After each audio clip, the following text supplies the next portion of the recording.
Hey, not sure if you saw a recent article, I believe it was in USA Today. I'll have it in the video notes, a link to the article in the video notes here below this video right now on YouTube. But a few months ago there was a article published about problems and shortened lifespan if you sit at work more than 1,000 hours a year, which is only 20 hours a week. So I want to tell you what we see as a physical therapist and also what you can do about it. So that's what we're going to go over here today. So if you're sitting at a computer at work, again, the problems start if you're sitting 1,000 hours a year or more.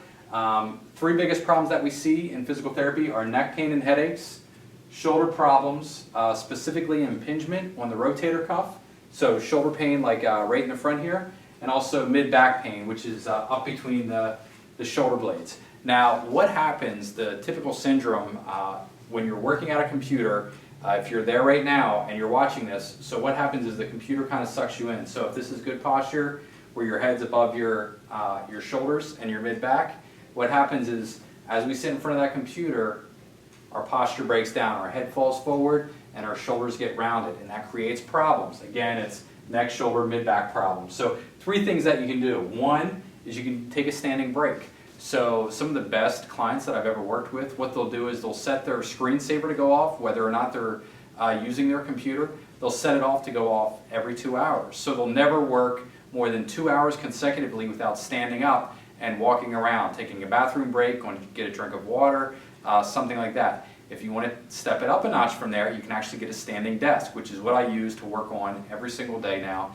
And I'll say this, since I was 17 years old, I always had mid-back pain that would radiate around on my left side through my ribs, and I just thought I would always have it. It was an old football injury, and then once I switched to the standing desk, which I've been using for a couple months now, I have no pain at all. And it just, what it does is it forces me to stand with good posture where I'm not falling forward.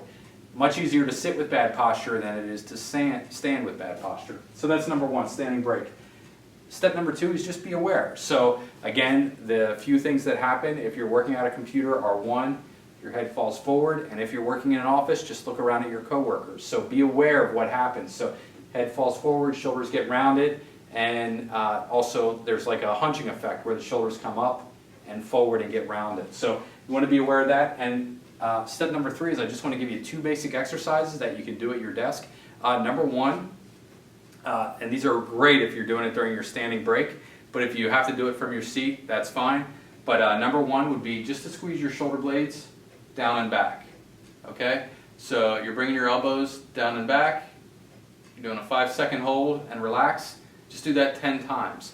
What that will do is it'll reset your posture, it'll encourage you to sit up straight, you'll be able to breathe better, your circulation is better, you actually feel a little bit better too if you do this exercise. If you want to step it up a notch from that, this is a little more advanced, keep your elbows in at the side, and then as you squeeze your shoulder blades together and back, just turn your arms out, hold it a split second, and then relax. Same thing here, 5-second hold, and just do 10 of those. And what that'll do is if you're forced to sit at a desk to work and you can't go to a standing desk or you can't go to a walking desk like a Trek desk, what it will do is it'll again give you better posture, and it will prevent these things: neck pain and headaches, shoulder problems, mid-back problems. So here's what I want you to do. If you like the content of this video, you can hit the subscribe button below to get more good stuff from me. Also, give me a thumbs up or a thumbs down if you liked it or not. And also in the comments section, if you have a question for me, leave me a question and I'll make sure to include it in an upcoming video. Thanks a lot. See ya.